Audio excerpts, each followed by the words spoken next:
Inut arat chari asong sa po asong sa people ti ningki mi rara pan kanghon kiduk kilak arat pan kanghon konte aning kitidap depen danglok mit tham plan rocket abang ku bichok teke lelia ku kadia pon tega ba ku ni jong si kai kiamat ningki ti asakalang pen jok mit tham plan rocket asong sa po pan kachiplum kachi sor puluti labang so bagi komenti nita rat chari wa ini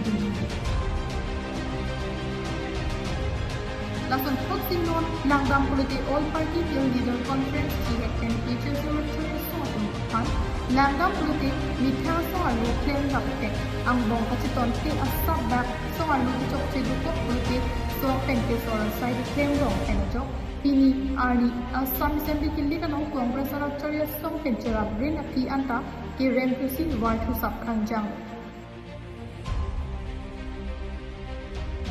Halapuke isi kecari pon CM tuliram rong hangkai kiamat rod atam ajeng pendang lok kali kala alam do ancar silun si kiduk kila alrat apan kang hon kanyuson sok kali si keso kyun tum apan ahem angkar red angkar kecari ji apan kupe dang lok osomar lo kecari ji apan kirabin pinyani rod atum kete long lapen anparta adap ke ang ipen rod pen kucing kikini center joksi ari ni pai clear ni Assam Assembly Election ang terkebangkit Langdam. Ang chot kalisi KEC CM rongha para bangkit kardiang long chot kalisi Assam mangkang pipen ke higher percentage sitami indeng ginya long si amin Langdam. Lasi edamapor ahut abarim APHLC along women ring klembang pi Rita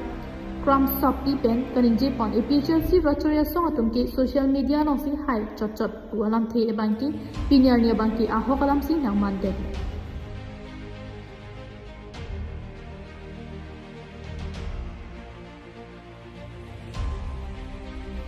ahok non apong Assam Assembly ke link apot sistem social media nong banki BJP candidate tum pan anta achirudin TC APHLC lapen Congress candidate tum anapan APHLC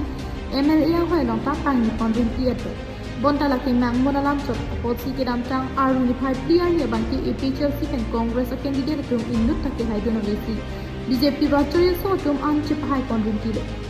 vote lang dam pulote BJP long kachidan tum mati opposition tum ke long an vote pang room et kami BJP candidate tum ke long avora long amat hodun de dat amtin Langdam pulote non apang banki BJP tum opposition rachorya so pan ke paren pamisi ke panau news report KTV News